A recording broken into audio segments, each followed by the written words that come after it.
سانحہ یونان نے 1947 قیام پاکستان کی یاد کیسے تازہ کر دی؟ آخر یہ دندہ ہوتا کیسے ہے؟ اب تک لیبیا میں کتنے لوگ موجود ہیں؟ میری ایجنٹ سے بھی براہ راست بات ہوئی اور وہاں موجود لوگوں سے بھی بات ہوئی۔ پہلے ایک کشتی ڈوب گئی اور اب رات کو ایک اور کشتی ٹوٹ گئی۔ آپ اپنے عزیز و اقارب کو وہاں سے جو زندہ باقی ہیں کیسے واپس لا سکتے ہیں؟ اس میں پاکستان ہائی کمیشن لیبیا یا یونان جتنے بھی ادارے ہیں وہ کیسے کام کر رہے ہیں اور کس طرح سے رسپانس کر رہے ہیں؟ اس سارے گورکھ دندہ کے اوپر آج کے اس ایپیسوڈ میں بات کریں گے۔ السلام علیکم، آپ دیکھ رہے ہیں گورکھ دندہ، ابرار قریشی آپ سے مخاطب ہوں۔ پہلے تو ہم پرہیز کرتے رہے کہ چیزیں جو ہیں وہ کم سے کم بتائی جائیں، لیکن اب نوعیت اس حد تک پہنچ چکی، اتنی سنگین ہو چکی ہے کہ ضروری ہے کہ ساری چیزیں بتائی جائیں۔ اس وقت کے بعد بتائی جائیں جب ہم براہ راست ایجنٹ سے میری خود بات ہو رہی ہے، وہاں موجود پھنسے لوگ جو لیبیا میں موجود ہیں وہاں سے آگے کشتی میں سوار ہو کے اٹلی جانا چاہتے ہیں، ان سے بھی بات ہو رہی ہے۔ سب سے پہلے تو بات یہ کر لی جائے کہ 700 لوگ تھے جس میں سے سینکڑوں لوگ چلے گئے۔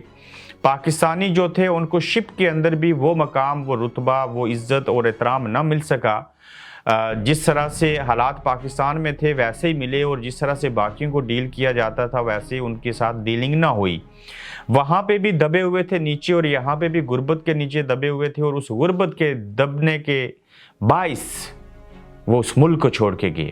آپ یہ تصاویر دیکھیے کہ جب 1947 میں قیام پاکستان عمل میں آیا، پاکستان کا قیام، تو اس وقت بھی لوگ ٹرینوں کے اوپر سوار ہو کر بھارت کو چھوڑ کر پاکستان میں آئے۔ کیوں؟ حالات اچھے نہیں تھے۔ ان کو دو میں سے ایک فیصلہ کرنا تھا، بھارت میں رہنا ہے یا کہ پاکستان کے اندر جا کے رہنا ہے۔ انہوں نے رسک لیا اور وہ پاکستان کے اندر پہنچ آئے، جو وہاں پہ ہیں آج بھی موجود ہیں بھارت کے اندر۔ آج 2023 میں 1947 کی یاد ایسے تازہ ہو چکی کہ پاکستان کے لوگوں کے پاس دو آپشن ہیں۔ ایک یہ ہے کہ اسی پاکستان کے اندر رہنا ہے، ظلم برداشت کرنا ہے، غربت کی چکی میں پیسنا ہے، اولاد کی خواہشیں پوری کیے بغیر، کھانا آدھا کھائے بغیر سو جانا ہے، یہ ظلم برداشت کرتے رہنا ہے، یا کہ ڈنکی لگا کے ایجنٹوں، مافیا کے ہاتھوں سمگل ہو کے ہمیں یونان، اٹلی اور غیر قانونی طریقے سے باقی ممالک میں جانا ہے۔ بالکل 1947 جیسی سچویشن ہے۔ یہ بے حس، یہ بے رحم سیاستدان، یہ ہماری اسٹیبلشمنٹ، یہ ہمارے لوگ، یہ سب اس بات کے ذمہ دار ہیں۔ وہیں پہ جہاں جدت آئی، جدید دور آیا، آج لوگوں نے فادرز ڈے بھی جو ہے، جس باپ کو پانی مانگے تو نہیں دیتے، اس کی ٹانگیں نہیں دبا سکتے، اس کا سر نہیں دبا سکتے، اس کا حال نہیں پوچھ سکتے، لیکن سوشل میڈیا کے اوپر دکھاوا ہے، پوسٹ کرنی ہے، فادرز ڈے منانا ہے، جبکہ حقیقت میں حقیقت سے کوسوں دور ہے۔ اسی طرح لبرلزم ہو گیا، برتھ ڈے منانی ہے، خواہشات بڑھ گئیں، فون اچھا رکھنا ہے، کمپٹیشن ہے پڑوسی کے ساتھ، فلاں کا بچہ چلا گیا میں کیوں رہ گیا، منافقت، بغض اور حسد ہے، اور وہیں پہ مجبوری اور لاچاری بھی ہے، اور ایجوکیشن نہیں ہے، لوگوں سے ادھار بیچے، مکان ادھار لیے، مکان گروی رکھے، جائیدادیں بیچ دی، مشکل ترین حالات میں فیصلہ کیا کہ ہم نے اس ملک کو چھوڑنا ہے۔ وہیں پہ کوئی شخص اپنی ماں، اپنے بیوی، اپنے بچوں، اپنی سرزمین، وہ محبت جس سے کرتا ہے اس کو نہیں چھوڑ سکتا، اس کو حالات مجبور کرتے ہیں کہ وہ اس جگہ کو چھوڑ کے جائے۔ ان حالات کا ذمہ دار کون ہے؟ اس کو کوسنے کے بجائے یہ ضروری ہے کہ ان لوگوں کو اویئرنیس دی جائے، اور بڑی اہم چیزوں کے اوپر ڈسکس کرنا پڑے گا۔ سب سے پہلے تو تعزیت کرتا ہوں جو لوگ وہاں پہ اس سانحہ کے اندر جن کی جان چلی گئی، کچھ بچ گئے، ان کی زندگی تھی۔ اب بھی لیبیا کے اندر کتنے لوگ موجود ہیں، اور کشتی کیسے ٹوٹی، اور مزید کیا کھلواڑ ہوں گے، اور بچے کیسے واپس آ سکتے ہیں آپ کے۔ پہلی تو بات ہے کہ ایک میرے دوست ہیں، ان کے بھانجے کی ڈیتھ ہوئی، پوری کوشش کی، لیکن لیبیا کے ہائی کمیشن نے ہمیں ویٹنگ لسٹ میں رکھا اور رسپانس نہ دیا، حالانکہ بڑی اچھی پی آر ہے، اور پیک پہ جا کے یہ روابط قائم کیے۔ ایجنٹوں سے بھی بات ہوئی، لیکن میں ان سے رابطے میں ہوں، ابھی ویٹنگ لسٹ میں تھا، تو میرے دوست نے بتایا کہ میت آ گئی ہے، کیسے آئی لمبی سٹوری ہے، اور اس کی تدفین بھی ہو گئی ہے۔ تاہم ہائی کمیشن یا کسی بھی ادارے کے اوپر آپ نے کبھی اعتبار نہیں کرنا، اور کوئی ان سے امیدیں نہیں رکھنی، وہ بالکل مجبور، لاچار اور بے حسی کا عالم ہے۔ ایجنٹوں سے میری بات ہوئی، وہ کیا ہوئی اس سے پہلے بتا دیتا ہوں کہ رات کو بھی، بلکہ پہلے یہ بتانا ضروری ہے کہ لیبیا میں آپ کتنے لوگ موجود ہیں۔ سینکڑوں کشمیری موجود ہیں، ہزاروں پاکستانی موجود ہیں، اور ان ہزاروں کی تعداد میں جو لوگ ہیں ان کا مور دین 80% تعلق پاکستان اور آزاد کشمیر کے اور پاکستان کے مختلف صوبوں سے تعلق ہے، چونکہ غربت لگتا ہے پوری دنیا میں صرف یہیں پہ ہے، باقی دنیا میں کہیں پہ بھی نہیں ہے، چونکہ حالات ایسے ہیں۔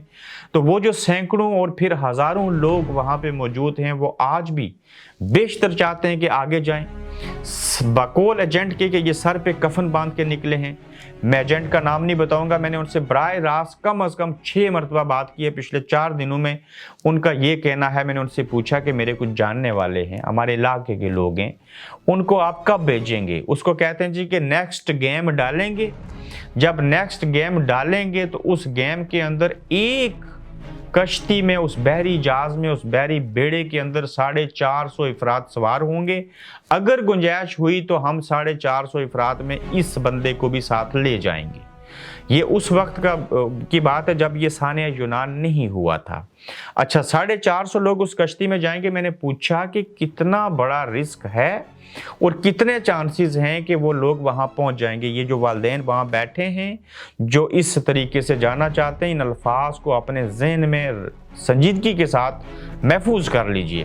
انہوں نے کہا دیکھیے یہ اللہ کا نظام ہے، کشتی میں جتنے لوگ بیٹھ سکیں گے بٹھائیں گے، فل کر دیں گے، جتنے جا سکیں گے بھیجیں گے۔ یہ سمندر ہے، یہ پانی ہے، یہ بے جان ہے، یہ ہماری بات ہماری آواز نہیں سنتا، یہ اللہ کا نظام ہے، یہ کبھی بھی اس میں کچھ بھی ہو سکتا ہے، تو کوئی گارنٹی نہیں ہے، اور اللہ کے حوالے پہنچ گئے تو واہ بلا، نہ پہنچے تو سمندر کے اندر غرق ہو جائیں گے، کوئی گارنٹی اور کوئی شیورٹی نہیں ہے۔ ادھر غربت تھی، یہاں درمیان میں پہنچ آئے ہیں، پھر سمندر کی منجدار، سمندر کا نیلا کالا پانی، کشتی اور کشتی کا ملا جانے کہ یہ کیسے وہاں پہنچیں گے، یہ اپنے نصیب پہ جائیں گے، تو یہ صورتحال ہے۔ پھر میں نے ان سے سوال کیا کہ مجھے یہ بتا دیجئے جب سانحہ یونان ہو گیا تو اس کے بعد یہ بات پوچھی گئی کہ وہاں پہ آپ نے لوگوں کو بھیجا، پکڑ لیا، انہوں نے فوج کے حوالے کیا، انہوں نے کسی کو پھینک دیا، کسی کو تمبو کے اندر ٹینٹ میں رکھا، تو اب یہ بتا دیجئے کہ وہ تو لڑکے کو سانپ نے کاٹا تو اس کی تو موت واقعہ ہو گئی، تو اب کیا ایسا کوئی راستہ ہے کہ جو واپس آنا چاہتے ہیں لیبیا سے وہ واپس جائیں؟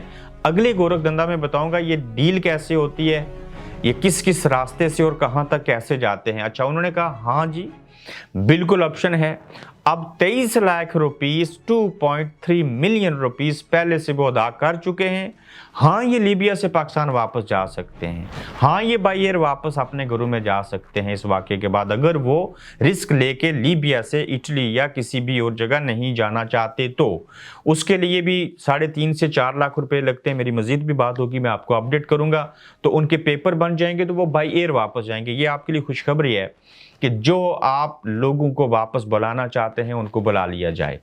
اب میری خود جن لوگوں سے بات ہو رہی ہے، ابھی کچھ دیر پہلے انہوں نے بتایا جی کہ میں صحت بھی نہیں ٹھیک، ہم وہاں پہ سٹک ہیں، ہم سینکڑوں ہزاروں لوگ ہیں، یہاں کھانے کو صحیح نہیں ملتا، اب یہ جو سانحہ ہوا ہے وہ رسک فیکٹر ہے اور ہم واپس جانا چاہتے ہیں۔ برائے مہربانی ایجنٹ سے کہیے کہ وہ ہمیں واپس بھیج دیں اور اس مقصد کے لیے پیسے دینے کو بھی تیار ہیں، تاہم حق تو یہ بنتا ہے کہ ان ایجنٹوں سے پہلے جو دیے ہیں وہ بھی واپس لیے جائیں، مزید بھی نہ دیا جائے پیسہ اور ان کو واپس بھیجیں۔ مگر وہ ایک الگ قصہ ہے۔ رات کو یہ جو گزشتہ رات گزری ہے، ابھی تاریخ ہے 19 جون کی ہی رات کو 3 بجے لیبیا کے سمندر سے ایک کشتی کے اندر لوگوں کو سوار کر کے بیچنے کی کوشش کی گئی کہ وہ اٹلی پہنچایا جائے، چونکہ اب خطرات بھی بڑھ گئے ہیں، رسک فیکٹر بھی ہے، یہ بہت بڑا انسیڈنٹ ہوا۔ بقول وہاں پہ موجود اس لڑکے کے کہ ہم تقریباً 450 کے قریب لوگ کشتی میں سوار ہوئے، پرانی کشتی تھی، اس کے اندر بگدڑ تو نہیں کہہ سکتے، اتنا رش تھا کہ بندے پہ بندہ تھا اور بالکل ایک ساتھ جڑے تھے۔ کشتی تھوڑی ہی آگے گئی، تقریباً 1 منٹ بھی نہیں کہہ سکتے تو وہ کشتی ساری کی ساری ٹوٹ گئی۔ بڑی مشکل سے ہم بچے، اس میں سے اترے ہیں، باہر نکلے ہیں، اور یہ واقعہ ہونے کے بعد ہم آپ سے گزارش کرتے ہیں کہ ہماری مدد کیجیے، ہمارے ایجنٹ سے مزید بات کیجیے، اور اب ہم نہ تو دوبارہ کشتی میں سوار ہوں گے، نہ ہی لیبیا سے آگے